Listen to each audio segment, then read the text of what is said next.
In the entire history of Bharat, the most disgraceful and inhumane incident was when Draupadi Devi was dragged by her hair into the assembly while she was menstruating and was disrobed. Who came up with this cruel idea initially? A verse from the Mahabharata sheds light on this. This verse is from Sabha Parva of Mahabharat. The meaning of the verse is, a woman with 5 husbands is akin to a prostitute. Don't bother even if Drupadi is in her menstruation and start disrobing her clothes. This led to Drupadi's Vastrapaharan. But who suggested this idea first? Most people think it was Dussasana, while some believe it was Shakuni. But it wasn't either of them.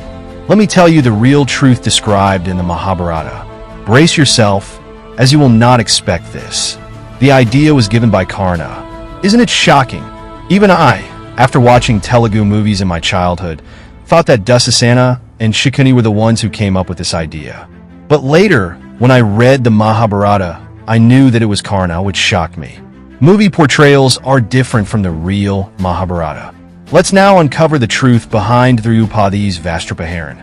We will also delve into the real meaning of the famous question of Drupadi Devi. Let's cover 8 specific aspects related to Drupadi's Vastrapaharan in this video.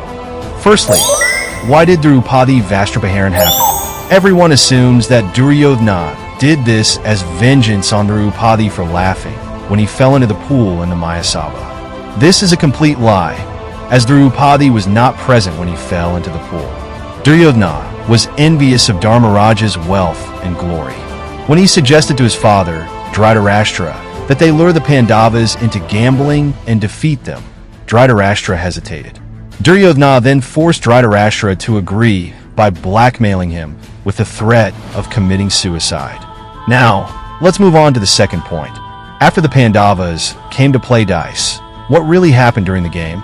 In the movies, it is portrayed as Dharmaraja wins in the first 2 rounds, while Shakuni wins the 3rd round. It is also shown that Bhishma and Drona felt happy when Dharmaraja won and sad when Duryodhana won the 3rd round. But the reality is different, which is unknown to many and will shock you once you know it. There were 20 rounds in the gambling game, but Dharmaraja did not roll the dice even once. The movie's portrayals of this incident are a complete lie. In the first 14 rounds, Dharmaraja lost his kingdom, wealth, and jewelry. In the 15th round, Dharmaraja bet on Nakula, and in the 20th round, he bet on Drupadi Devi. In all the rounds, Shakuni was the one who rolled the dice, making Dharmaraja lose. For every round, Dhritarashtra eagerly asked who won that particular round. Another important matter is how Shakuni managed to win all the rounds of rolling dice. The common story that Shakuni's family was offered only 1 rice grain daily and that the dice were made from his father's spine is a fictional element from movies and is utterly false. Shakuni possessed some malevolent powers and evil powers. At the end of the Mahabharata, when Arjuna and Shakuni fought face to face, Shakuni created and unleashed locks of cruel animals onto Arjuna using his evil magical powers. Arjuna, with the help of divine weapons, destroyed all of them, as mentioned in the Mahabharata. That's why Shakuni won in all the rounds, due to his magical powers. Moving on to the third matter. When Duryodhana sent his servant Pratikami to bring Drupadi Devi, Drupadi asked the servant a unique question. When Pratikami conveyed this question to Duryodhana, Duryodhana looked down on Pratikami for not being able to fetch Drupadi and instructed Dussasana to bring her. There's a specific verse here, which is unknown to many. It means, this infernal servant of mine, Pratikami, is the son of a Sudha, son of a charioteer, which is why he is dumb-headed. So, Dussasana, you go and bring Drupadi. Duryodhana humiliated Pratikami in the assembly by saying that he is the son of a Sudha.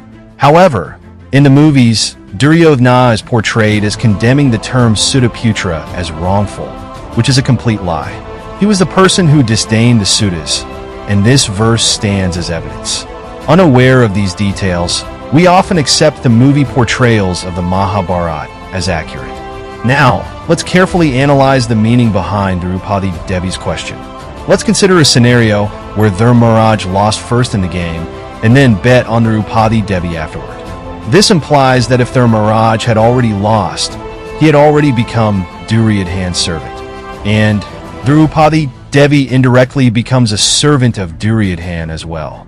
Therefore, only Dharmaraj has the authority to issue commands to her, which she must obey.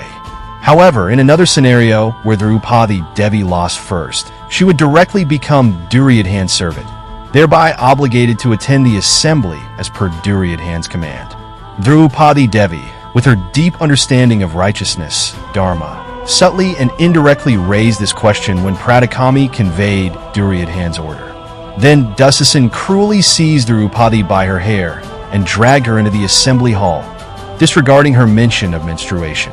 Moving on to the fourth point, when Drupadi entered the assembly and asked this question after assessing the situation, the Pandavas maintained complete silence. The only person who spoke up was Vikarna, one of Duryodhan's 100 brothers known for his adherence to Dharma. He raised two significant questions. His first question was, how can Duryodhan claim Drupadi without the consent of the other 4 Pandavas, since she is the wife of all 5? Karna retorted to Vikarna, saying, have you lost your senses, Vikarna? The Pandavas are already our servants, and since Drupadi belongs to them, she also belongs to us and must obey our commands. Vikarna responded, only possessions acquired after they became our subjects rightfully belong to us. Since the Pandavas had Drupadi even before becoming our servants, we have no claim over her. For instance, if you create a patent while employed at a company, the patent typically belongs to the company. However, any patents you own before joining that company remain your own. Similarly, when Vikarna questioned Karna about how Drupadi could be considered Duryodhan's possession, when the Pandavas had her before becoming Duryodhan's servants, Karna stood there silently, unsure of what to say. Vikarna's virtue of adherence to Dharma was so respected that even Bhima, who rejoiced in the demise of the other Kaurava brothers, mourned Vikarna's death in battle. Bhima lamented, O Vikarna, you were a righteous person who followed Dharma, as wise as Brihaspati Jupiter, and our well-wisher. But due to the Dharma of war, I had to kill you. Such was the nobility of Vikarna. Moving on to the fifth point, when the attempt to disrobe Drupadi began in the assembly, all those who upheld Dharma closed their eyes, refusing to witness the shameful act. Then Lord Krishna miraculously provided thousands of clothes identical to the one Drupadi was wearing at that moment. However, the wicked Karna couldn't tolerate this intervention because he desired to see Drupadi exposed without any clothes in the assembly. Failing to do so, he audaciously suggested to Drupadi, since you are already married to 5 husbands, why not accept one of us as your 6th husband? What a disgusting and disgraceful thing to say. Following this, an appalling incident occurred that is often omitted in cinematic portrayals. Duryodhan shamelessly lifted his lower garment above his thighs and demanded that Drupadi sit on his lap, pointing to his exposed thighs. This act was utterly disgusting. Unlike the movies, where this is typically shown as Duryodhan merely hitting his thigh, the reality is much more indecent. This action sparked uncontrollable rage in Bhima. He swore an oath to Duryodhan, declaring, I will break your thighs and kill you. If I fail to do so, I and all my ancestors will forfeit our chance to attain heaven. That's why Bhima ultimately killed Duryodhan during the war. The movies often portray the deaths of Bhishma, Drona, Karna, and Duryodhan as Adharma. But a deeper understanding of the authentic Mahabharat reveals the subtle moral implications behind their deaths. Now, let's move on to the 7th point, which is often overlooked in movies. After Draupadi's disrobing incident, Vastrapaharan, Drupadi cursed the Kauravas, predicting their destruction. Strangely, in broad daylight, foxes and donkeys started howling. Peculiar and ugly birds flocked in large numbers into the assembly, and the flags on the Kauravas' chariots spontaneously caught fire. This made Dhritarashtra anxious, who until then had been eager and enthusiastic about the gambling match. This wicked individual didn't intervene to stop Draupadi's disrobing. But now, fearing for his son's safety and realizing the gravity of Draupadi's curse, Dhritarashtra offered Drupadi any boon she desired. Firstly, Drupadi asked for the release of Dharmaraj. When Dhritarashtra offered her another boon, She requested the release of the remaining 4 Pandavas, along with a few other things. Upon receiving another boon, she declined, stating that 2 boons were sufficient and that a Kshatriya woman should not ask for more than that according to Dharma. One might wonder why Draupadi didn't ask for the entire kingdom in one go. It's because she wasn't motivated by greed. The kingdom of the Pandavas was not attained through charity. It was rightfully theirs, earned through their own efforts by performing the Rajasuya Yaga. Drupadi knew that she and her husbands didn't need charity from Dhritarashtra. She had confidence in her husband's abilities to win back their kingdom by defeating the Kauravas once they were released. Therefore, she prioritized asking for the release of her husbands. Moving on to the 8th point we aren't familiar with. Shakuni understood that if the Pandavas initiated a war against the Kauravas, it would likely result in the deaths of Duryodhana, Karna, and others, due to the shameless act of disrobing and humiliating Drupadi in the assembly. To prevent this outcome, Shakuni aimed to lure the Pandavas into playing one more game of dice to defeat them without resorting to war. Then he sent Pratikami again to convey this message to Pandavas. By that time, Pandavas were almost back at their place, but upon hearing Shakuni's invitation, they returned once more. Unfortunately, Dharmaraj lost the game again, resulting in Pandavas having to undergo exile in the forest Vanavasam and living incognito Agnathavasam. This raises a question. Why did Dharmaraj, known for his intelligence, agree to play the dice game again, despite knowing they were cheated and humiliated terribly? This seems counterintuitive, as even ordinary people wouldn't return to a place where they were previously cheated. There are 3 reasons behind this decision. Firstly, after the Rajasuya Yaga, an incident occurred that was not depicted in any movies. Sage Vyasa visited and prophesied future events, Bhavishya Kalyanam, to Dharmaraj.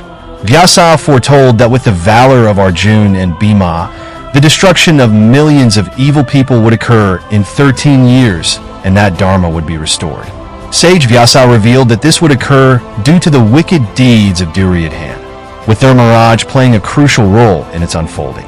Vyasa instructed Dharmaraj to witness these events as they unfolded. Knowing that such events were necessary for the restoration of Dharma, Dharmaraj returned to the Kauravas to play the game once more. Now let's move on to the second reason. Why did Bhima and Arjuna not kill everyone present in the assembly immediately? If given the chance, both would have indeed slain everyone there. Arjuna had defeated Karna multiple times in the Mahabharata. Let's delve into this topic in a separate video, as the movie portrayals often distort the events of the Mahabharata. So, understanding the authentic narrative requires reading the original text. Lord Krishna did not prompt Arjuna and Bhima to kill the Kauravas in the assembly, because as Kali Yuga approached, millions of people had become adharmic, unrighteous. They would eventually need to be gathered in a great battle to be eliminated together, restoring Dharma. Killing them all at once was necessary, instead of just ending with Duryodhana in the assembly. That's why Lord Krishna delayed that idea in the minds of the Pandavas to prepare for the war. To face their skilled opponents in the upcoming war, the Pandavas needed divine weapons. Their exile in the forest Vanavasam proved beneficial because, during this time, they acquired these powerful weapons.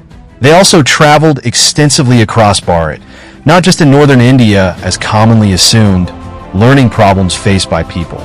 By gaining divine weapons and this broad experience, the Pandavas earned the right to rule the kingdom. They earned the right to rule through their hard work and merit. During this period, Dharmaraj invoked Lord Surya, the sun god. Anjaneya Swami appeared for Bhima. Lord Shiva and Parvati appeared before Arjuna and granted him the Pasapatastra. Before their incognito, Goddess Durga appeared before the Pandavas and Drupadi. All these details are documented in the Mahabharata, but many are unaware of them because they don't read it. Additionally, some demons like Kishaka were eliminated because if they had joined the final war, it would have posed significant challenges for the Pandavas. Taking all this into account, the Lord orchestrated the Aranyavasam, exile in the forest, and Agnathavasam, incognito period, for the Pandavas. Now you may have a clearer understanding of the Drupadi Vastrapaharan. It's time to stop believing that movie portrayals of the Mahabharat are accurate. If you're interested, we can explore more true details of the Mahabharat in the future.